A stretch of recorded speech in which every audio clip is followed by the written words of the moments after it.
নবী বললেন দুইটা জিনিস যে ব্যক্তি আমার কাছে জামিনদার হইব গো, আমি নবী আদা করলাম, আমি নবী আদা করলাম গো, আমি নবী তার হাত ধরে জান্নাতে নিয়ে যাব। একটা হলো দু গালের মধ্যবস্তু। সুবহানাল্লাহ। এই মুখ দিয়ে কাউকে গালি দেওয়া যাবে না, মুখ দিয়ে কাউরে কষ্ট দেওয়া যাবে না, এই মুখ দিয়ে গাঁজা মদ খাওয়া যাবে না, এই মুখ দিয়ে বিড়ির মধ্যে টান দেওয়া যাবে না, এই মুখ দিয়ে ইয়াবা খাওয়া যাবে না, এই মুখ দিয়ে মদের বোতল ধরা যাবে না। এই মুখটারে পবিত্র রাখবি রে আব্বা। নবী বলছে আমি তার হাত ধরে জান্নাতে নিব। আজ থেকে প্রতিজ্ঞা করতে হবে যুবক, কারণ ওয়াজ করতে হবে যুবকদের বাঁচানোর জন্য, সমাজ বাঁচানোর জন্য, নিজে বাঁচানোর জন্য নয়, জাতিকে বাঁচানোর জন্য আলোচনা করতে হবে। মুসলমান যদি একটা যুবক বাঁচতে পারে সমাজের মধ্যে, একটা যুবক যদি ফিরে আসে গো যুবক, তাহলে আল্লাহর দরবারে আমি আল্লাহর দরবারে জবাব দিতে পারবো। নয়তো আমার আল্লাহ জিব্বা কাটবে আমার কাছে দিয়ে, বক্তারে সুর দিয়েছিলাম, তোরে জ্ঞান দিয়েছিলাম, মানুষকে পাম মেরে শুধু ওয়াজ করছি, মানুষের হক কথা বলিস নাই। জোরে বলেন ঠিক কিনা? আমার নবী বলে দুই নাম্বার হলো আমি নবী ওয়াদা করেছি রে, আপনারা কিন্তু হাত উঠাইছেন নবীর শানে জান্নাতে যাবেন, হাতটা উঠায় ফেলেছেন। দুই নাম্বার হলো রাসূল বলছে দু পায়ের মধ্যবস্তু একমাত্র স্ত্রীলিঙ্গ পুরুষলিঙ্গ, এটা একমাত্র স্বামী ব্যতীত স্ত্রীর কাছে স্ত্রীর হক নষ্ট করবে না স্বামী, স্বামীর হক নষ্ট করবে না স্ত্রী। এই দুইটা একমাত্র স্বামী ব্যতীত স্ত্রী কোথাও অন্য কারোর কাছে যাবে না, স্ত্রী ব্যতীত স্বামী অন্য কারোর কাছে যাবে না। এখন আমার বাংলাদেশে প্রতিটা ঘরের মধ্যে জিনা ব্যভিচার শুরু হয়েছে। স্বামী থাকে লন্ডন আমেরিকা, বাবি সব বন্ধু গুছায়া যায় হোটেলে, বন্ধু গুছায়া বয়ফ্রেন্ড বানায়া স্বামী বানায়া ঘোরাফেরা করে। আল্লাহর কসম করে বলি যুবক শুই না ল, রাসূল বলছে এই দুইটা জিনিস যে ব্যক্তি আবাদত করতে পারবে একমাত্র স্বামী ব্যতীত অন্য কোন পুরুষের কাছে যাবে না রে। স্ত্রী স্বামীর কাছে ছাড়া অন্য কোন পুরুষের কাছে যাবে না, ওই পুরুষও জীবন চলে যাবে, অন্য মহিলার কাছে যাবে না। আল্লাহর কসম করে বলি রাসূল ওয়াদা করেছে আমি নবী তাদের হাত ধরে জান্নাতে নিব। সালাবা রাদিয়াল্লাহু তাআলা আনহু গো,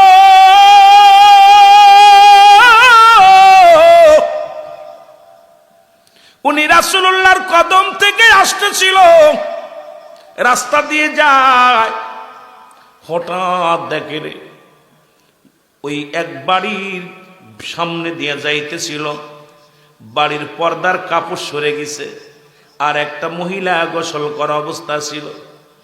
রাসূলের সাহাবী সালাবা রাদিয়াল্লাহু তাআলা গোসল করা অবস্থায় দেখে ফেলছে। দেখার সঙ্গে সঙ্গে সালাবা কান্দা, আল্লাহ আমার নবী তো বলছে বেগানা নারী চেহারা দেখা হারাম। আর পরের বউ নিয়ে কত সুন্দর সুন্দর গল্প করি, বন্ধুর বউ নিয়ে গল্প করি, মোবাইলে প্রেম করি। ও যুবক দিলের কান্ডা লাগা শোন। সালাবা রাদিয়াল্লাহু তাআলা একটা চিৎকার মেরে বলে মালিক আমি তো জালেমদের অন্তর্ভুক্ত হয়ে গেছি গো আল্লাহ, আমি যে বেগানা গাড়ির নারীর গোসল করা দেখে ফেললাম। আজকে নারী পর্দা নাই গোসল করে, মুসলমান বিলে খালে বিলে ঘাটে, একটা বাড়িও পর্দা নাই রে যুবক। কষ্ট হয়, বড় কষ্ট হয়। এর নামাজ যেমন ফরজ, পর্দা তেমন ফরজ, ঠিক কিনা? কিন্তু পর্দা তো নাই রে। ওয়াজ করে কি হবে এই দেশে?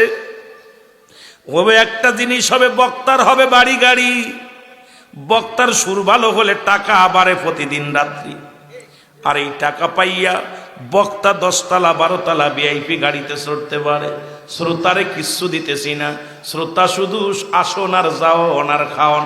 বক্তার কিছু হয় কমিটিরও কিছু হয়, কিন্তু মাঝখানে আমার বাজানেরা সর্বনাশার মূল রাত জাগিয়া জাগিয়া চলে যায়। আল্লাহ আমাদের গুনাহগুলো তুমি মাফ করে দিও, জোরে বলে না আমিন। আর একটু জোরে জোরে চিল্লায় বলা যাবে না আমিন। আমার এই কথা যদি নবী জেনে যায় যে আমি বেগানা নারী দেখে ফেলেছি রে, যদি আল্লাহ রাব্বুল আলামিন জিবরিলকে দিয়া জানায়, খবর দিয়ে দেয় আমার নবী রে, আমি কেমনে মুখ দেখাবো? আমি তো একজন মুসলমান। হে মুসলমান, আমি তো একজন মুসলমান। আমি মুসলমান হয়ে একটা বেগানা নারী দেখে ফেললাম, আর আমার দেশের পীর সাহেবরা খাদেমের বউ দিয়া পা টিপা আছে না? রাগ করেন না, খাদেমের বউ খাওয়ায়া দেয়, দেখি হুজুরের মাথায় তেল মেখে দেয়। আবার অনেক পীর সাহেব আছে, শুনলে আবার আমার কইব রুহুল আমিন সাহেব আমাদের পাশে লাগলো কেন? আমি কারুর পিছে লাগি না, কারণ আপনার কারণে আজকে অনেক হক্কানি আলেম, হক্কানি পীরের দুর্নাম হয়, জোরে বলেন ঠিক কিনা? আরে ভণ্ড কোনোদিন পীর হয় না, পীর কোনোদিন ভণ্ড হয় না, জোরে বলেন ঠিক কিনা? আল্লাহ কমিনান নাস, মানুষের মধ্যে মায়া করলো, তারা বলবে আমার না ঈমান আনছে বিল্লাহি, আল্লাহর প্রতি, অবিল আখিরাতের প্রতি বিশ্বাস স্থাপন করেছে। মাহুম বিমুমিনিন। ও যুবক, দিলের কান্ডা লাগা শোনো। সালাবা রাদিয়াল্লাহু তাআলা, আমি পিছে যায় আর একটা আলোচনা গায়ে যায়। সালাবা রাদিয়াল্লাহু তাআলা চোখের পানি ছেড়ে কান্দার বলে, আল্লাহ আমি নারী বেগানা নারী দেখে ফেললাম মালিক,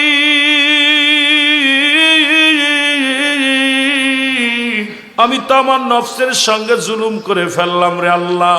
আমার আল্লাহ যদি আমার মাফ না করে, কে আমি রে বাঁচাইব? আমার নবী যদি জেনে যায় আমি জাহান্নামী হয়ে যাব।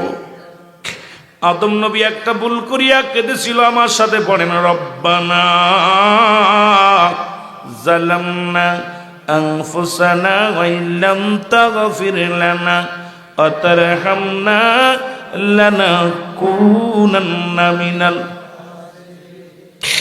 যুবক বন্ধুরা শোনো, এর সালাবা রাদিয়াল্লাহু তাআলা বলে, না আমি এই মুখ নবীরে দেখাবো না। নবী যদি জেনে যায়, নবী যদি জেনে যায় নবী আমি ইসলামের কলঙ্কিত, আমি আল্লাহর দরবারে কি জবাব দিব? সালাবা রাদিয়াল্লাহু তাআলা আনহু উনি জঙ্গলে চলে গেলেন। জঙ্গলে যে কাঁদতে কাঁদতে চোখের পানিগুলো পড়ে, চোখের পানিগুলো পড়ে পড়ে যুবক গা হয়ে গেছে, কান্দে, খানা খায় না, পানি খায় না, বনের লতা পাতা খায় আর কান্দে। রব্বে কারীম, আমি গুনাহগার, আমি পাপী, আমারে কি মাফ করবারে রব্বে কারীম। আমার মতো পাপী রে তুমি কি ক্ষমা করবারে আল্লাহ। এরে কানতে কানতে সালাবার দেহ কানা কঙ্কাল হয়ে গেছে। রব্বুল আলামিন ডাক দে বলে, জিবরিল আমার হাবিবরে জানায় আমার নবী যেন একটু সালাবার দিকে লক্ষ্য করেন। জিবরিল আমিন এসে নবীরে সালাম দিয়ে বলি, ইয়া রাসূলুল্লাহ, ইয়া হাবিবাল্লাহ, আপনার সেই যুবক সাহাবীর খবর একটু লন। নবীজি সালাম ফিরে সাহাবীদেরকে নিয়ে নামাজ শেষ করিয়া রাসূলুল্লাহ ডাক দিয়ে বলে, আমার সাহাবীরা রে, আমার সালাবা কই? আমার সালাবারে তো আমি দেখি না। সাহাবীরা বলে, হুজুর খবর নিতে হবে। নবীজি বলেন, খবর নাও, তাড়াতাড়ি খবর নাও। খবর নেওয়া হলো, খবর নেওয়া হলো, কেউ খবর বলতে পারে না।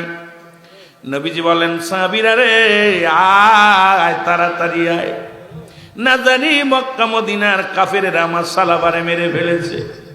আমার সালাবা বড় আশিক যুবক মানুষ, 5 ওয়াক্ত সালাত জামাত আদায় করত। আমার সালাবা একজন আদর্শবান, আমার সালাবা একজন নবী প্রেমিক সাহাবী রে, তার খবর নাও। নবীর সাহাবীরা বলে, হুজুর কোথাও খবর পাইলাম না। নবী বললেন, শোনো, কোথায় রে আমার আবু বকর? আবু বকর হাজির হয়ে গেছে। কোথায় আমার উমর? উমরে ফারুক রাদিয়াল্লাহু তাআলা হাজির হয়ে গেছে। নবী কা উসমান গনি, উসমান গনি হাজির হয়ে গেছে। নবী কায়েসের কোথায় হযরত আলী, হযরত আলী রাদিয়াল্লাহু তাআলা হাজির হয়ে গেছেন। চারজন সাহাবী হাজির হয়ে গেলেন।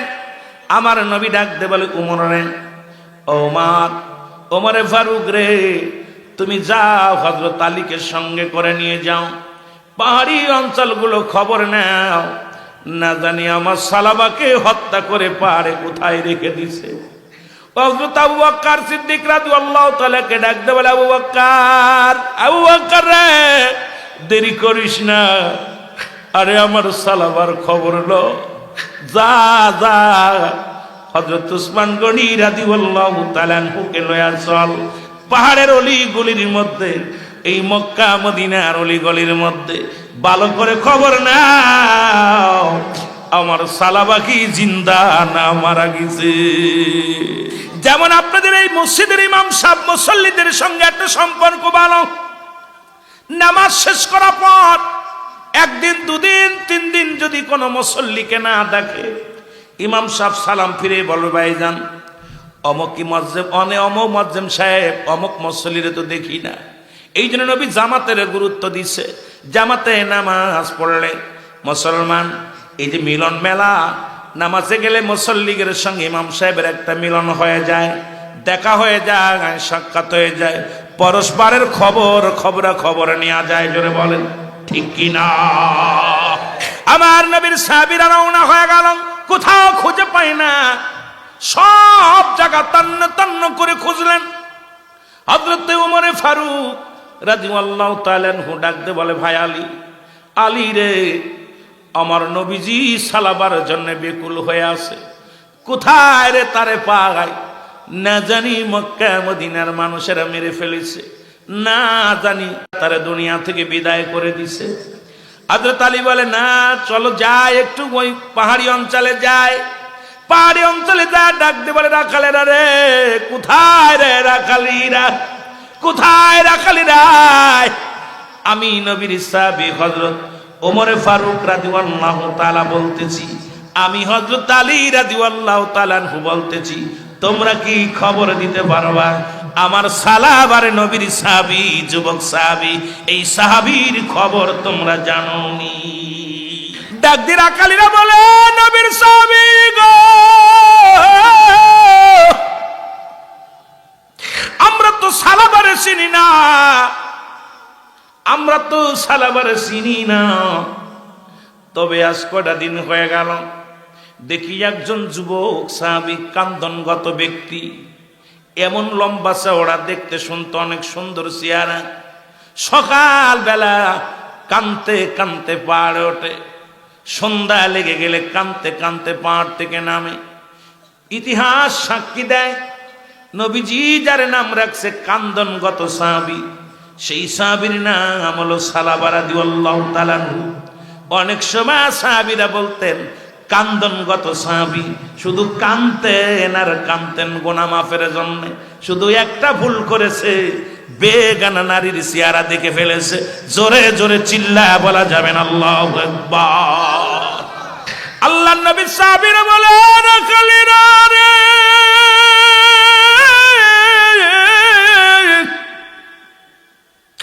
তোমরা কি সালাবারে দেখছনি? রাখালেরা ডাকতে বলে, নবীর সাহাবী রে,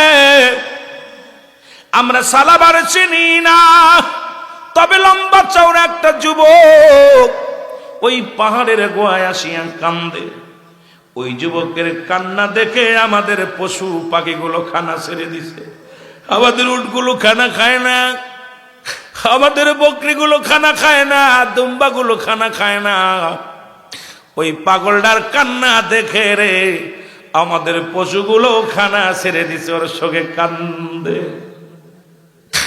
আজকে সকালে যখন ওই ব্যক্তি আসতেছিল, দেখি পাহাড় উঠতে পারে না, দুলে দুলে পড়ে যায়, হাঁটতে পারে না, পাহাড় উঠতে পারে না। আমরা দেখলাম ক্ষুধার্ত অবস্থায় আমাদের বকরি দহন করিয়া নিয়া এক পেয়ালা দুধ ওই যুবকটারে দিলাম।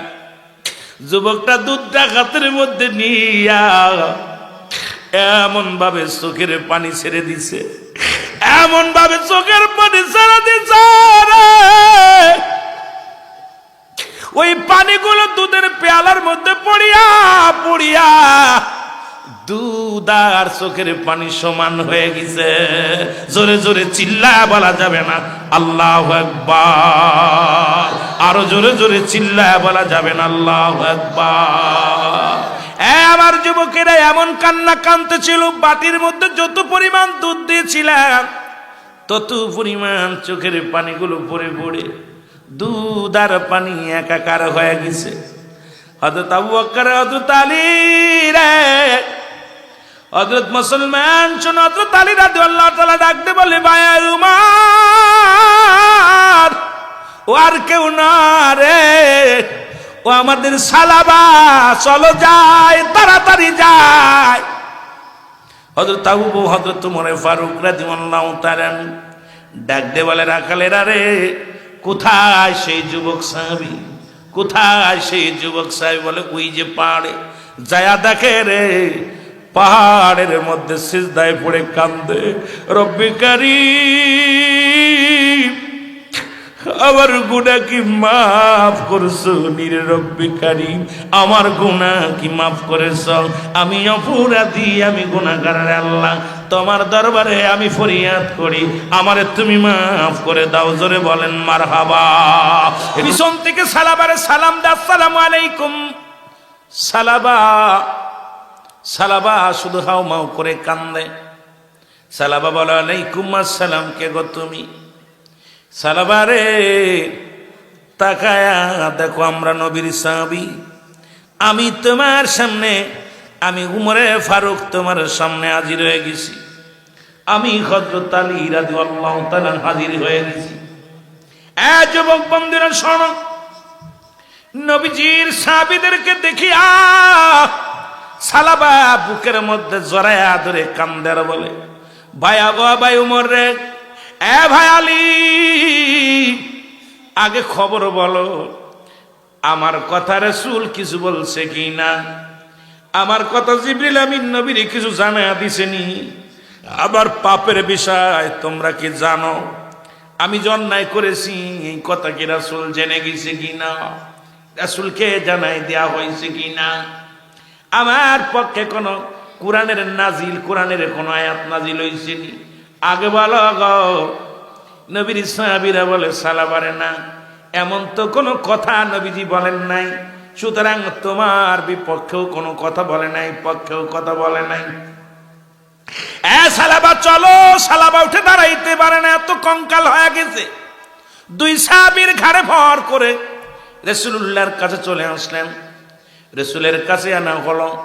নবীজি ডাকতে বলে, সালাবারে তোমার কি হয়েছে তুমি বলো, কেন তুমি লুকায়া ছিলে? কেন তুমি আমার চোখ ফাঁকি দিয়া জঙ্গলার মধ্যে ফালাইয়া ছিলে? বলে, হুজুর, আমি যে চোখের জিনা করে ফেলেছি নবী গো, একটা বেগানা নারী গোসল কর অবস্থায় আমি দেখে ফেলেছি নবী গো। আমার আল্লাহ যদি আমার ওই জিনা, চোখের জিনাকারী হিসেবে আপনার কাছে জানিয়ে দেয় নবী গো, আল্লাহর দরবারে আমি কি জবাব দিব?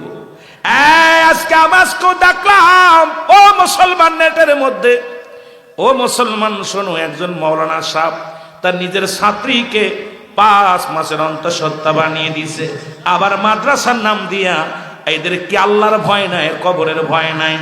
এমন শুধু মাদ্রাসায় মাঝে মাঝেই শুনি বলৎকার ধরা পড়ছে। আমার বড় কষ্ট হয়, এই সমস্ত মৌলবীদের বিচারটা কঠিন ভাবে করার দরকার। জোরে বলেন ঠিক কিনা?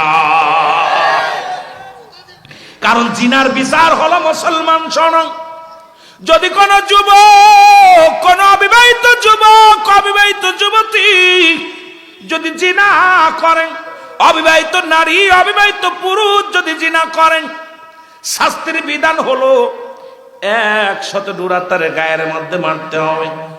2-4টে মারা পাওয়ার জন্য মারা যায়, এমন ভাবে মারতে হবে যেন মারা যায়।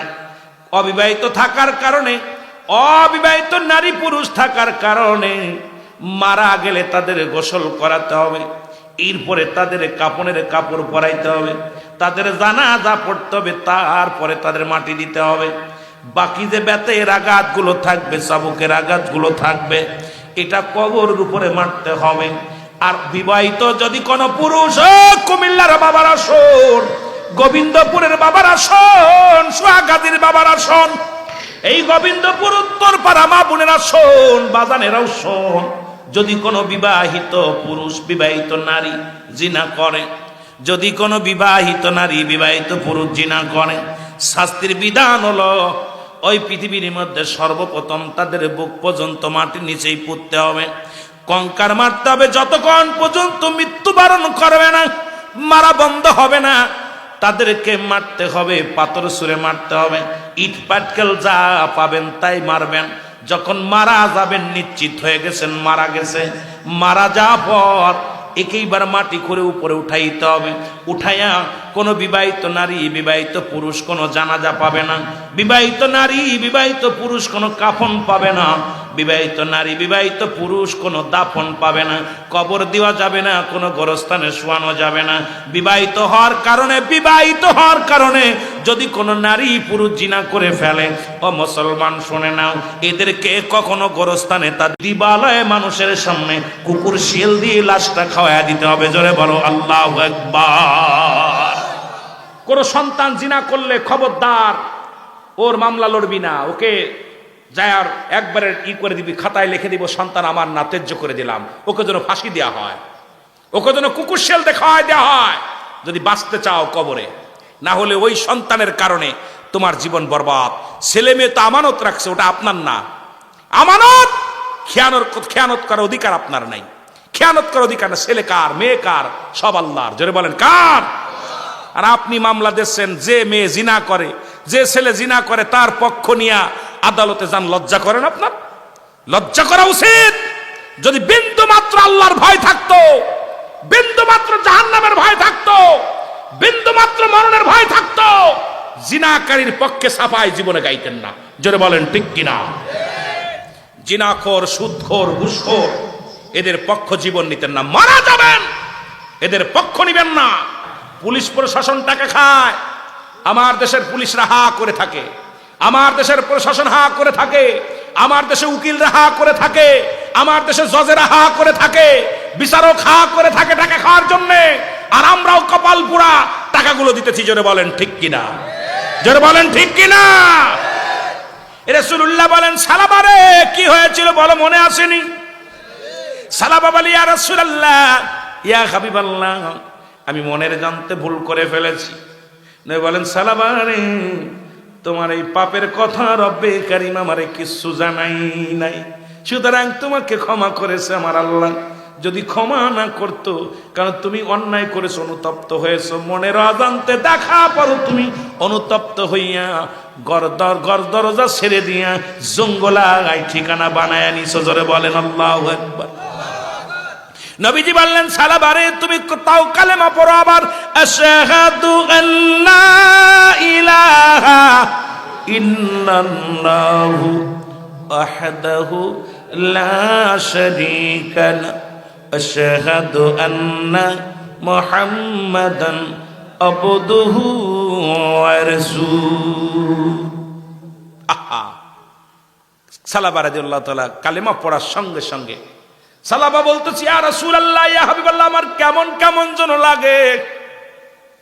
নবী বলেন, সালাবারে কি হয়েছে, আমার কাছে আয়। সালাবা বলে, হুজুর, আমার পিছনে ঘাড়ের সিঁড়ির গোড়দে পিপিলিকা হাঁটাহাঁটি করতেছে মনে হচ্ছে, পিছনের রগের পাশে মনে হচ্ছে পিপিলিকা যেমন হেঁটে যায় তেমন মনে হচ্ছে।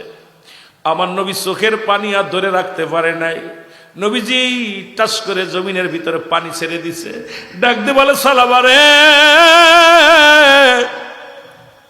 ও আমার সালাবা,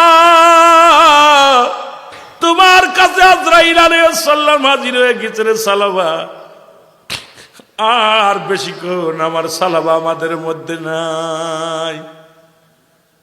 রাসূলুল্লাহর চোখ দিয়ে ঠাউ মাউ করে নবীজি কেঁদে উঠলেন, সালাবারে, আজরাইল তো হাজির হয়ে গেছে। সাহাবীরা পাশে দাঁড়ায় গেলেন। আমার নবীজি বলে, সালাবারে, তুমি হাত আমার হাতের উপরে রাখো। রাসূলুল্লাহর হাতের উপরে হাতটা রাখলেন। আবার নবী বলে সালাবার কালেমা পড়ো, আজরাইল এসে গেছে, আর দেরি নাই। সালাবা কালেমা পড়তে পড়তে চিরনিদ্রায় গেলেন। লা ইলাহা ইল্লাল্লাহু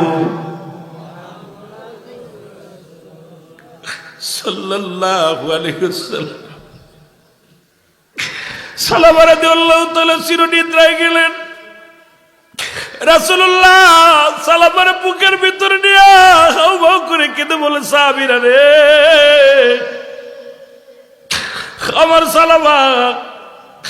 আমার সালাবা বিদায় হয়ে গেল, তোমরা গোসল করাও, তাড়াতাড়ি গোসল করাও। সাহাবীরা গোসল করাইলেন, কাপড়ের কাপড় পরাইলেন। নবী বলেন, আজকে সালাবার জন্য দোয়া, সালাবার জন্য জানাজার নামাজ আমি নবী পড়বো, তোমরা ফাঁকা ময়দানে নিয়ে যাও। এইরকম একটা ময়দানের ভিতরে নিয়ে যাওয়া হলো। সাহাবীরা 4 জন ধরে, এখন নবীজি নিজেই ধরতে বলছে, 4 জন লাশ নিয়ে সুন্নাত, জোরে বলেন সুবহানাল্লাহ। অনেকে মুসলমান বলে 4 জন ধরে। এই যে মুসলমান 40 কদম পা বাড়ানোর পর খাটিয়া বদলানো, এটাও সুন্নাত। রাসূল বলে গেলেন কেমনে কেমনে লাশগুলো নিতে হবে। রাসূল তো নিজেই বলে গেলেন, মুসলমান শুনে নাও। আমি ওদিকে যাব, মুসলমান লম্বা আলোচনা গেলে দেরি হয়ে যাবে। সালাবা রাদিয়াল্লাহু তাআলার গোসল করানো হলো, কাপন পরানো হলো জানাজার নামাজের জন্য। যখন নিয়ে যাওয়া হয়, রাসূলুল্লাহ আগে আগে হাঁটতেছিলেন। হঠাৎ করে নবী দাঁড়ায় গেলেন। হযরত ওমরে ফারুক পিছনের দিকে তাকায় দেখে নবী পিছনে পড়ে গেছে। আল্লাহর নবীর ডাক দিয়ে বলি, ইয়া রাসূলুল্লাহ, ইয়া হাবিবাল্লাহ, আপনি তো অনেক পিছে পড়ে গেছেন, তাড়াতাড়ি আসেন। নবী বলে, ওমর রে, আমি কেমনে আসবো? আমি তো পা রাখার জায়গা পাচ্ছি না, আমি পাটা রাখবো কোথায়? বলে, ইয়া রাসূলুল্লাহ, আমরা তো সীমিত মানুষ। যেমন আজকে ঈদগার ময়দানটা অনেক বড়, লোক তো সামান্য। নবীজি হযরত ওমরে ফারুক তো দেখতেছে সামান্য মানুষ। নবীজি বলেন, ওমর রে, আমি তো পা রাখার জায়গা পাচ্ছি না। এই পৃথিবীর মধ্যে ইতিপূর্বে এত ফেরেশতা নামে নাই। আসমান জমিনের ভিতরে লক্ষ লক্ষ ফেরেশতা আমার সালাবার জানাজার নামাজে হাজির হয়ে গেছে। ধরে বলেন সুবহানাল্লাহ। আর একটু জোরে বলো। আমার নবী বলেন, সাহাবীরা তোমরা দাঁড়ায় যাও। নবীজি গুটি গুটি পায়ে আসলেন। সময় লেগে গেল। এখান থেকে গেট পর্যন্ত যেতে লাগে 2 মিনিট, রাসূল 20 মিনিট দেরি হয়ে গেল। কথার কথা লেগে গেল 20 মিনিট। রাসূল খুব আস্তে আস্তে করে পাটা ফেলে, একটা পা উঠায় আর একটা পা খুব সাবধানে ফেলে। হযরত ওমর বলে, ইয়া রাসূলুল্লাহ, ইয়া হাবিবাল্লাহ, একটু হেঁটে আসেন। নবী বলে, কেমনে আইব? ওমর রে, এত পরিমাণ ফেরেশতা নামছে, এত পরিমাণ আসমান জমিনের ফেরেশতারা জানাজার নামাজে হাজির হয়ে গেছে। রাসূলুল্লাহ নামাজ শেষ করলো। জানাজার নামাজ শেষ করিয়া রাসূলুল্লাহ সাহাবীদেরকে নিয়ে হাত উঠায়া দিলেন, রব্বে কারিমের দরবারে হাত উঠায়া দিলেন। জিবরিল আমিন এসে বলে, ইয়া রাসূলুল্লাহ, ইয়া হাবিবাল্লাহ, আপনি আজকে যার জন্য হাত উঠাইছেন, যিনি একটা ভুল করার কারণে কেঁদে কেঁদে জীবনটা কাটায়া দিছে, কান্দন সাহাবী, নবী গো, একটা নয়, 2টি নয়, 8টা জান্নাতের দরজা খোলা হয়েছে তার জন্য। অসংখ্য ফেরেশতারা তাকে স্বাগতম জানায়া রিসিপশন করার জন্য বসে আছে। ইয়া রাসূলুল্লাহ, ইয়া হাবিবাল্লাহ, তাকে স্বাগতম জানায়া জান্নাতে ঢুকাবে। কারণ সালাবার জন্য সব জান্নাতের ফেরেশতারা অপেক্ষা করতেছে, সবাই তাকে নিবে। সুবহানাল্লাহ বলেন না? সবাই তার জন্য আগ্রহ হয়ে আছে। ইয়া রাসূলুল্লাহ, ইয়া হাবিবাল্লাহ, হুর গেলেমান গুলো তার জন্য অপেক্ষা আছে। নবী গো, অসংখ্য হুরেরা তার জন্য আগমন করতেছেন। ইয়া রাসূলুল্লাহ, ইয়া হাবিবাল্লাহ, আমার নবী মিষ্টি হাসি দিয়ে বলে, আমার সাহাবীরা রে, আমার কান্দনগত সাহাবা এত ভাগ্যবান, এত ভাগ্যবান, তার জন্য 8টা জান্নাতের দরজায় খোলা রয়েছে। এমনকি হুর গেলেমান গুলো তার জন্য অপেক্ষা করে। তার অসংখ্য ফেরেশতারা, জান্নাতি ফেরেশতারা জান্নাতের দরজা খুলে অপেক্ষা আছে। জোরে বলেন সুবহানাল্লাহ।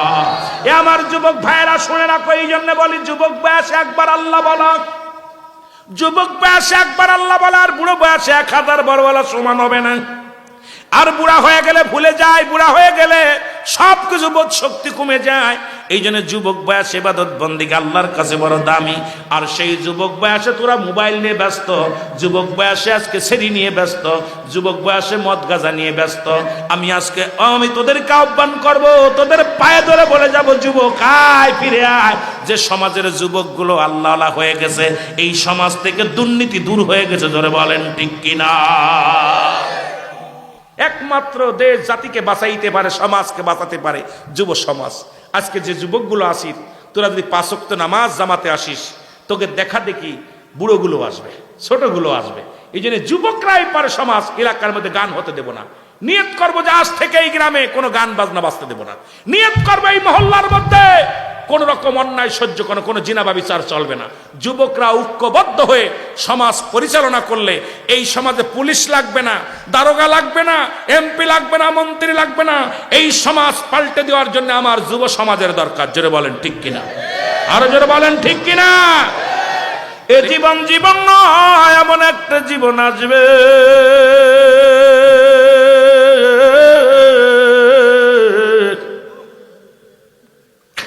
যে দেশে গেলে মানুষের বিচার হয়, যে দেশে গেলে মানুষের বিচার হয়।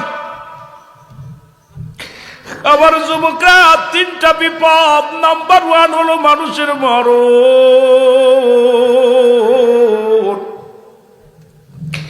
নাম্বার 2 হলো কবর, নাম্বার 3 হলো মুসলমান কিয়ামতের ময়দান।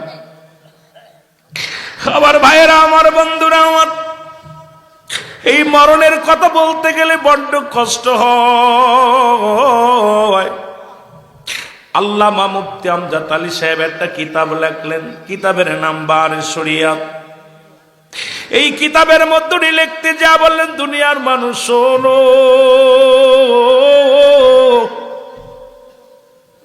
70টা তাজা উটের গায়ের চামড়া জবাই না করিয়া উল্টো দিকে টান দিয়ে লবণার মরিচ লাগায় দিলে যতটুক যন্ত্রণা হয়, এর চাইতে 70 গুণ যন্ত্রণা একটা সাধারণ মৃত্যু। এখন যারা মরণকালে পায়খানা করে দেয়, এখন যারা মরণকালে প্রস্রাব করে দেয়, এখন যারা মরণের সময় যাদের চোখ দুটি বড় বড় হয়ে যায়, মরণের সময় যাদের জিহ্বা বাইর হয়ে যায়, কত মানুষের দাপন করাইলাম, কত মানুষের গোসল করাইলাম, এর কত মানুষের কাপন পরাইলাম। দেখেছি মৃত্যুর সময় চোখ দুটি বড় বড় হয়ে গেছে, চোখ দুটি বন্ধ করা যায় না। আরে মুসলমান, এ বুড়ি সঙ্গের বাজানরা, আমি এসেছিলাম এবছর ত্রাণ দেওয়ার জন্য এই জমিনের মধ্যে। জীবনে ভাবতে পারি না এই বুড়ি সঙ্গের জমিনে এত পানি হবে, এত মানুষের ঘর দরজা তলিয়ে যাবে। আমি গুনাহগার নিজে এসেছিলাম কুমিল্লার জমিনে। ওরে মুসলমান, আব্দুল কুদ্দুস ভাই আমার সঙ্গে ছিল, ট্রাক ভরে 3 ট্রাক মাল নিয়ে যখন এই জমিনের মধ্যে আসলাম মাগুরা থেকে, এই মানুষগুলো ত্রাণ দেওয়ার জন্য আমি গুনাহগার এসেছিলাম। ওদিন কত টাকাওয়ালা, কত বাড়িওয়ালা কেঁদে কেঁদে বলেছিল, মাওলানা সাহেব আমাদের টাকার অভাব নাই, খানার অভাব, আরে আমাদের ঘর দরজার মধ্যে কত টাকা পয়সা পড়ে আছে, আজকে ভিখারির মতো হাত বাড়ায়া দিছি। খবর ভাইরা, ওদিন এসেছিলাম, দেখেছিলাম মরা লাশ, কলার ব্যয় করে আনা হচ্ছে মুরব্বীর লাশ। এই বুড়ির সঙ্গের ভিতরে লেখা ছিল, যদি কোনো হৃদয়বান মানুষ পান আমার আব্বাজানের মাটি দিবেন, একটু উঁচু ভূমির মধ্যে আব্বাজানের কবরটা দিয়ে দিবেন। এই কবরটা দেওয়ার মতো জায়গা ছিল না। রব্বুল আলামিন সব কখন যে কখন গজব দেয় রে মুসলমান, শুনে নাও। আজকে যে আমাদের কেন ভয় নাই, সেই মরণের চিন্তা নাই। আল্লাহ কয় কুল্লু মান আলাইহা ফান, আল্লাহ বলে বান্দার এই জমিনটা আমি রাখবো না।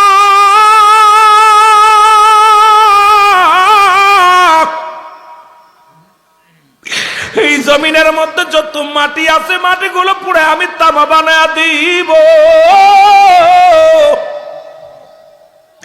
এই জমিনের মধ্যে যত পানি আছে সমস্ত পানিগুলো পুরো আমি ছাই করে দিব। এ মুসলমান, এই সোহাগাতের জমিনে যত পানি এসেছিল কেউ ভাবতেও পারেন নাই বুড়িচঙ্গের জমিনে এত পানি আইব। এই পানিগুলো কোথায় গেল রে মুসলমান? এই পানিগুলো পুড়ে একদিন হয়ে যাবে ছাই, এই জমিনটা পুড়ে হয়ে যাবে তামারে মুসলমান। যেদিন কিচ্ছু বলতে কিচ্ছু থাকবে না, সেদিন থাকবে শুধু আমার আল্লাহ। আমি মাঝে মাঝে বলি, বান্দা কার জন্য তুমি সুদ খাও, কার জন্য ঘুষ খাও, কার জন্য দুনিয়ার মানুষে ঠগাও? এই দুনিয়ার সম্পদের পার বানাইলাম, এই দুনিয়ার সম্পদ খাবে লোকে, তোমার দেহ খাবে পোকের মুসলমান। এমন দেহ বানাইলা এই বডিখানা পিপিলিকায় খাবে, এই বডিখানা পোকা মাকড়ে খেয়ে ফেলবে রে মুসলমান। আর তোমার এই সম্পদগুলো দুনিয়ার মানুষ লুট করে নিবে রে ভাই। এই জন্য সময় থাকতে নামাজ ধরো, সময় থাকতে হজ করো, সময় থাকতে যাকাত দাও, সময় থাকতে মাওলার বিধান মানিয়া চলো।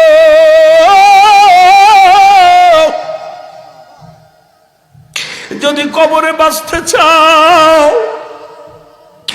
যদি জাহান্নাম থেকে বাঁচতে চাও, এর কুমিল্লার জমিনে একজন ইমাম সাহেব মারা গেল, 27 বছর পরে তার লাশটা উঠানো হলো। এই লাশের কাপড়ের কাপড় পচে নাই, এই লাশের কাপড়ের কাপড় তো দূরের কথা, গায়ের একটা পশমও পচে নাই। উনি ছিল ইমাম সাহেব।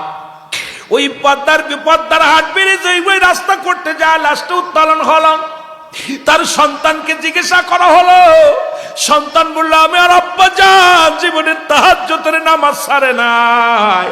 রাত্র যখন গভীর হয়ে যেত আমি দেখেছি আমার আব্বা জান যায় নামাজ পাড়িয়া সিজদার মধ্যে লুটায়া থাকত। আমার আব্বা জান, আমরা নামাজ না পড়লে আমাদের পাতে ভাত দেয় না। এতদিন ইমামতি করি, একটা টাকা নেই নাই, বিনা টাকায় ইমামতি করেছে, জীবনের টাকার চিন্তা করে নাই। গরিব বাবা কোনদিন চিন্তা, পেটের চিন্তা করে নাই। রাত্র জাগিয়া জাগিয়া আমার আব্বা জান রব্বে কারিমের দরবারে চোখের পানি ছেড়ে ছেড়ে কান্ত। এ আমার যুবকেরা, এইরকম যদি বডি বানাইতে পারো, এরে মুসলমান, এই দুনিয়ায় কাফনের কাপড় পচবে না তোর কবরে। ও মুসলমান, তোর বডি পচবে না কবরে। এই জন্য আজ থেকে তোমরা সচেতন হয়ে যাও রে যুবক। আজকে কার জন্য টাকা পয়সা বানাইলা, কার জন্য গাড়ি বাড়ি মালিক হয়ে গেলা, কার জন্য আজকে স্ত্রীকে খুশি করতে যাইয়া সুদ খাও, সন্তানকে ভালো রাখার জন্য তুমি ঘুষ খাও, বিদেশে পাড়ি জমাইলা, কত আত্মসার করলা। এই দুনিয়ার কিচ্ছু বলতে কিচ্ছু নিতে পারবা না রে মুসলমান। সব কিছু পড়ে থাকবে, তুমিও থাকবা না, আমিও থাকবো না। এই দুনিয়ার মায়া ছেড়ে চলে যেতে হবে। জোরে জোরে বলেন ঠিক কিনা? আমি তোমাদেরকে বলে যাই যুবক, শোনো গো, আরে 1 নাম্বার বিপদ হলো মানুষের মরণ।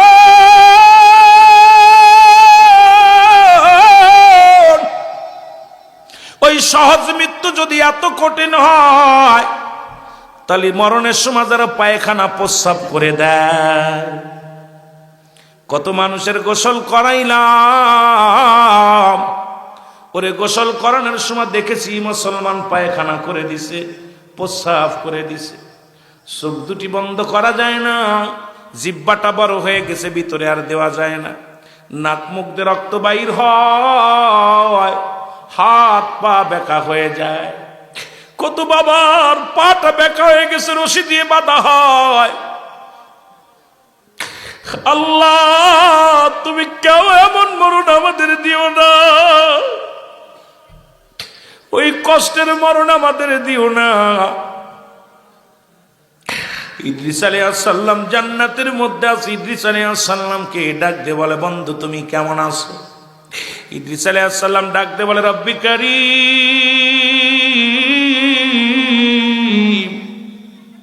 তোমার জান্নাত গুলো পায় আমি অত্যন্ত খুশি হয়েছি রে আমার আল্লাহ। ওই জান্নাতের মধ্যে বড় নিয়ামত আছে, তবে একটা কষ্ট গো, সেই কষ্টটা আমার মৃত্যুর সময় তোমার আজরাইল আমার সঙ্গে ভালো ব্যবহার করে নাই। তোমার আজরাইল আমারে যন্ত্রণা দিছে, কষ্ট দিছে। আল্লাহ বলে আজরাইল তাড়াতাড়ি যা। ইদ্রিস আলাইহিস সালামের কাছে আজরাইল চলে আসছে, সালাম দা, আসসালামু আলাইকুম নবী ইদ্রিস আলাইহিস সালাম। বলে আজরাইল রে, আগে বলো আমার রূহটা তুমি কেমনে বাইর করেছিলে? ওরে আজরাইল ডাকতে বলো, হুজুর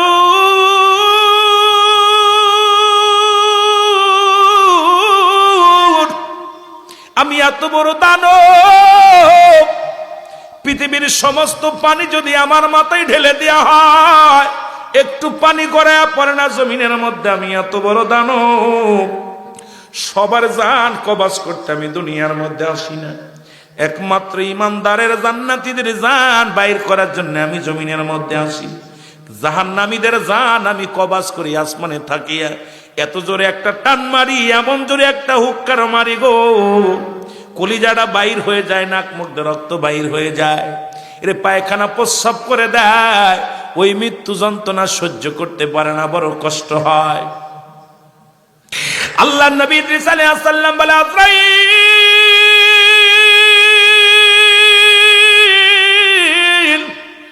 আগে বলো তুমি আমার রূহটা কেমনে বাইর করেছ? আজরাইল আলাইহিস সালাম বলে হুজুর আপনার রূহটা বাইর করেছি মায়ের বুকে দুধ খাইতে খাইতে সন্তান যেমনি ঘুমায়া যায়, মায়ের বুকে দুধ খাইতে খাইতে সন্তান যেমনি ঘুমায়া যায়, আপনার রূহটা আমি এমনি বাইর করেছি। ইমানদারের মৃত্যু হয় আটা গোলাইয়া খামির বানায়া, এই খামিরের মধ্যে যদি একটা চুল পড়ে যেমন অনায়াসে টান দিয়ে বাইর করে নিয়ে আসে, যেমন টিস্যুটা দেখলেন অনায়াসে বাইর হয়ে গেছে, কোনো জোড়াজুড়ি নাই। ইমানদারের মৃত্যুটা ঠিক সেমনি হয়। আপনার মৃত্যুটা অতি আসানে করেছি। ইদ্রিস আলাইহিস সালাম ডাক দে বলে আজরাইল এই মৃত্যু যদি এত কঠিন হয় রে, আরে ও আজরাইল এত সহজ মৃত্যু, আমি আর কলিজাটার মধ্যে আঘাত লেগেছে। মন বলল আমার গায়ের চামড়াগুলো তুমি ছিঁড়ে ফেলেছো, মন বলল আমার কলিজাটা তুমি টান দিয়ে বাইর করে ফেলেছো রে, এত কষ্ট তুমি আমারে দিছো ও আজরাইল। আর এই মৃত্যু যদি এত সহজ, মৃত্যু যদি এত কঠিন হয়, যারা মরণের সময় পায়খানা প্রস্রাব করে দেয়, মরণের সময় যাদের জিহ্বা বাইর হয়ে যায়, মরণের সময় যাদের চোখ দুটি বড় বড় হয়ে যায়, তাদের মরণটা কত কঠিন হয়। কত যুবক দুনিয়ার মধ্যে লেখাপড়া শেষ করে চাকরি করবে, বিদেশে যাবে, কত আশা স্বপ্ন ছিল। আজরাইল আলাইহিস সালাম আগমন করেছে, দুনিয়ার মায়া ছেড়ে মন মন মাটি বুকের উপরে নিয়ে শুয়ে আছে। রব্বুল আলামিন আমাদেরকে এখনো পর্যন্ত জিন্দা রাখছে, এই শুকরিয়া আদায় করে শেষ করতে পারবো না। এই জন্য বলতেছিলাম মুসলমান দিলের কান্ডা লাগা শোনো গো, জান্নাতের বাগানে যখন রওনা দিলাম, প্রতিটা কদমে কদমে আমার আল্লাহ রাব্বুল আলামিন আপনার আমার জীবনের সগীরা গুনাহ মাফ করে দিছে। জোরে বলেন সুবহানাল্লাহ। এ মুসলমান শোনে নাও, আমরা শুধু সগীরা গুনাহ করি নাই, পদে পদে করছি কবিরা গুনাহ গো। কারণ আপনার আমার কোন নিশ্চয় যে কোনো মুহূর্তে মারা যেতে পারি।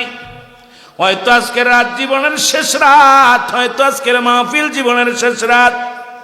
ও যুবক, গত বছর যারা মাহফিলে বসেছিল আর এবছর অনেকেই বসতে পারে নাই। অনেক ভাই দুনিয়া ছেড়ে চলে গেছে। আল্লাহ, অনেকেই দুনিয়ার মায়া ত্যাগ করে চলে গেছে, অনেকেই চাকরির কাজে ব্যস্ত, ব্যবসার কাজে ব্যস্ত, হয়তো অনেকেই বিদেশে চলে গেছে। রব্বুল আলামিন আমাদেরকে সীমিত আকারে কিছু মানুষ বসায় ফেলছে জান্নাতের বাগানে। ও যুবক শুনে নাও, মুসলমান শোনো, এরে আমরা জীবন ভরে যত গুনাহ করলাম,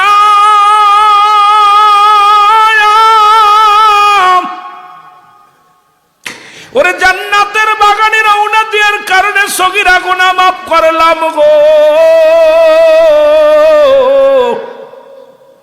আমরা শুধু সগীরা গুনাহ করি নাই, পদে পদে করেছি কবিরা গুনাহ। নামাজ ছেড়ে দেয়া কবিরা গুনাহ। ও যুবক, নামাজ ছেড়ে দেয়া কবিরা গুনাহ, মিথ্যা বলা কবিরা গুনাহ।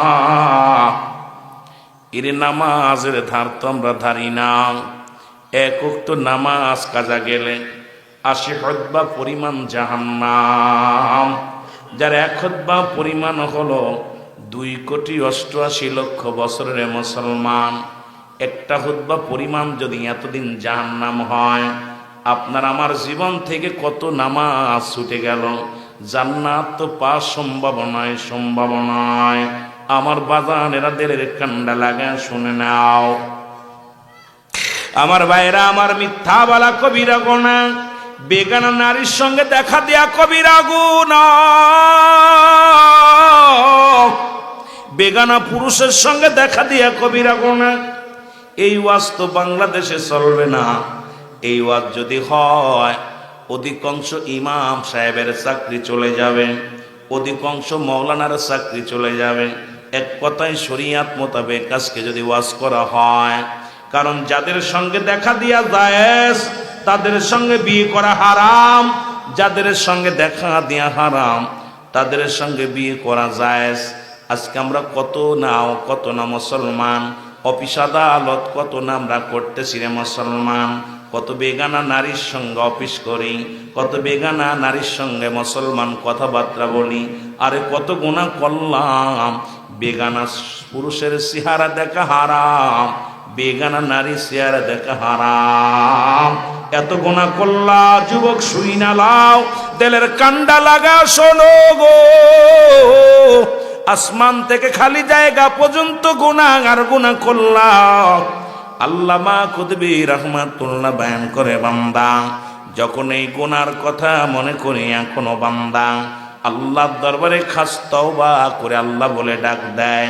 আমার আল্লাহ বান্দার জীবনের দরিয়া দরিয়া গুনাহগুলো মাফ করে দেয়। জোরে বলেন সুবহানাল্লাহ। কিয়ামত পর্যন্ত কোন নবী আইব না, কিয়ামত পর্যন্ত তওবার দরজা খোলা গো। বান্দা যখন কবরের কথা অন্তর ভিতরে ঢুকে যায়, আল্লাহ আল্লাহ, যে বান্দার ভিতরে মরণের চিন্তা সেরে, সে কোনোদিন ঘুষ খাইতে পারে না, সুদ খাইতে পারে না, জিনা ব্যভিচার অন্যায় করতে পারে না, মিথ্যা বলতে পারে না, নামাজ ছাড়তে পারে না। আজকে মরণের চিন্তা নাই, কবরের চিন্তা নাই। ও বাবা, এইভাবে দিন যাবে না। ফিরাউন নমরুদ কারণ তো খোদায় দাবি করেছিল, তারাও দুনিয়ার মধ্যে নাই, তারাও চলে গেছে। আমি আপনিও চলে যাব রে মুসলমান, থাকার জায়গা না। জোরে জোরে চিল্লায় বলেন ঠিক কিনা।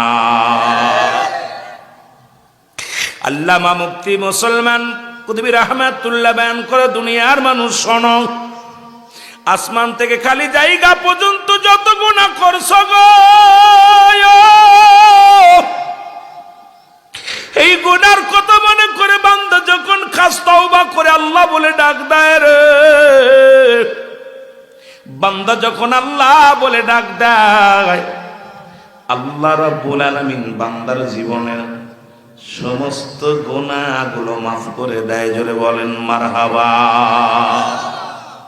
তাহলে সগীরা গুনাহ মাফ হলো জান্নাতের বাগানে আসার নিয়ত করে রওনা দেওয়ার কারণে। প্রতিটা কদমে কদমে গুনাহগুলো মাফ করে নিছেন। এখন বইয়া কবিরা গুনাহগুলো মাফ করে নিয়ে যাব। এই সুযোগ তো প্রতিদিন আসবে না, যে কোনো মুহূর্তে মরণ চলে আসতে পারে, যে কোনো মুহূর্তে আজরাইল আলাইহিস সালাম আসতে পারে। মুসলমান মানুষের মৃত্যু হয় দুইটা টাইমে, একটা হলো রাতের বেলা, আর একটা হলো দিনের বেলা। দিন শুরু করেছিলাম, মৃত্যুবরণ করি নাই। রাত শুরু করে এখন 10টা বাজতে চলল, এখনো মৃত্যুবরণ করি নাই। ও মুসলমান, 10টা পার হয়ে গেছে, এখনো মৃত্যুবরণ করি নাই। সকাল পর্যন্ত বেঁচে থাকবো কেউ বলতে পারি না। এই জন্যে মুসলমান যেহেতু মাসুমের মাসুম মাহফিলে আসলে পারে রে বাবা। এই মাহফিলে জীবনে কত বসলাম, গুনাহ মাফ করাতে পারি নাই। মাহফিলে বসে গুনাহ মাফের চিন্তা লয়া জান্নাতের বাগানে বসব। আল্লাহ যেন আমাদের মাসুমের মাসুম বানায় দেয়। মৃত্যুর আগেই 3টা আযাব আল্লাহ দিয়ে দেয়। তিনটা গজব আল্লাহ, তিনটা পাপের শাস্তি দুনিয়া থেকেই মানুষের দিয়া দেয়। নাম্বার 1 হলো পৃথিবীর মধ্যে কোন সতী নারীর প্রতি তোহমত দেয়া। মুসলমান দেখবেন একটা নারী রাস্তা দিয়ে যায়, দেখে আপনি মনে মনে জল্পনা করলেন বাজে মেয়ে, দেখলেন তার মাথায় কাপড় নাই, আপনি সন্দেহ করলেন। এই জন্য কোনো সতী নারীর উপরে তোহমত দেওয়া যাবে না। যদি কোনো ব্যক্তি কোনো নারীর উপরে তোহমত দেয়, মিথ্যে তোহমতের কারণে আল্লাহ রাব্বুল আলামিন ওই ব্যক্তির দুনিয়ার মধ্যে মৃত্যুর আগে গজবের মধ্যে ফেলে দেয়। মৃত্যুর আগে বড় বড় গজব দেয়, বড় বড় বিপদ দেয়। এ মুসলমান, নাম্বার 2, পৃথিবীর মধ্যে বোনের সম্পদ যে হরণ করে, বাই হইয়া বোনের সম্পদ যারা ফাঁকি দেয়, বোনকে ঠগায়। এই দুনিয়ার মধ্যে আপনি আপনার বোনকে ঠগাইছেন 3 প্রকার মানুষ। তার মধ্যে 2 নাম্বার হলো ভাই হইয়া বোনের সম্পদ আত্মসারকারী। আল্লাহ রাব্বুল আলামিন দুনিয়ার মধ্যে তাদের গজব দিবে। 3 নাম্বার হলো পৃথিবীর মধ্যে যদি কোনো ব্যক্তি কালো জাদু করে, এই কালো জাদু যে ব্যক্তি করবে, মানুষের উপরে জাদু বান্টনা করবে, আল্লাহ রাব্বুল আলামিন এই 3 শ্রেণী মানুষের বিচার মৃত্যুর আগেই দুনিয়ার মধ্যে করে রাখবে। হয় প্যারালাইসিস নাই দুনিয়ার মধ্যে, মোটে হার্ট অ্যাটাক নাই, কিডনি পচে যাওয়া, পৃথিবীর মধ্যে কঠিন কঠিন রোগ তাদের ভিতরে দিয়া দিবে। এই 3টা গজব আল্লাহ রাব্বুল আলামিন দুনিয়ার মধ্যে দিয়া দিবে। ও মুসলমান, আবার এই যে 27 রজবে আমি আলোচনা করি, কোথায় যায় মনে রাখবেন। 27 রজবে রাহমাতাল লিল আলামিন যখন মধ্যে আল্লাহ রাব্বুল আলামিনের দিদার করেছিলেন, ও আমার যুবক বাবারা, দিলের কান্ডা লাগা শোনো। আমার নবী বলে, মাদান আয়েশারে ডাক দে, বলে আয়েশা রে, আমি ডাকলাম 2টা মানুষ বড় বিপদের মধ্যে, জাহান্নামের মধ্যে পড়ে রে। নাম্বার 1 হলো, নবী বলে নাম্বার 1, ওই জাহান্নামের মধ্যে একটা আগুনের নদী আছে। এই নদীর মধ্যে তারা সাঁতার কাটবে, এই নদীর পানির মধ্যে তারা সাঁতার কাটবে, আগুনের নদীর মধ্যে। আম্মা জান আয়েশা বলে, হুজুর এরা কারা? নবী বলেন, এরা হলো দুনিয়ার মধ্যে সুদখোর আর ঘুষখোর। এ হারামখোর, সয়ে না নাও। সুদখোরের জন্য চিরদিন আবাদান আবাদান, চিরস্থায়ী কম, চিরস্থায়ী জাহান্নাম হবে একমাত্র ঠিকানা। সুদখোর আর ঘুষখোরদের চিরস্থায়ী ঠিকানা হবে জাহান্নামের আগুনের নদী। আমার নবী বলেন, আর একটা ব্যক্তিদের যাদেরকে দেখলাম বড় আমলধারী ছিল, দুনিয়ার মধ্যে বড় বুজুর্গ, হাফেজ, কারি, মুন্সি, মাওলানা, হজ করেছে, যাকাত দিছে, তারপরও তারা জাহান্নামে যাবে। নবী বলার পর আম্মা জান বললেন, তারা কারা? বলেন, এই দুনিয়ার মধ্যে যারা সগলখোর, দুনিয়ার মধ্যে পরনিন্দা করে বেড়ায়, এই সমস্ত মানুষগুলো এত আমল করবে, সব আমলগুলো বরবাদ হয়ে যাবে। আল্লাহ রাব্বুল আলামিন এদের আমল নামাগুলো কেটে কেটে যাদের নামে করেছে তাদেরকে দিয়ে দিবে। আর ওই হাজী সাহেব, মুন্সি সাহেব, মাওলানা সাহেব আমল শূন্য হয়ে কবরে যাবে, আমল শূন্য হয়ে আখিরাতে উঠবে, এদেরকে জাহান্নামে ছুঁড়ে মারবে। আজকে সমাজের মধ্যে শুধু পরনিন্দার পরনিন্দা। মাহফিলে আসিয়া আলোচনা শুনবেন, মুখস্থ করে নিয়ে যাবেন। যদি একটা বিদ্যা মুখস্থ করে নিয়ে যেতে পারেন আর এটা যদি আমল করতে পারেন, তাহলে মাহফিলে আসা লাভ নাই তো লজ্জরে বলেন ঠিক কিনা?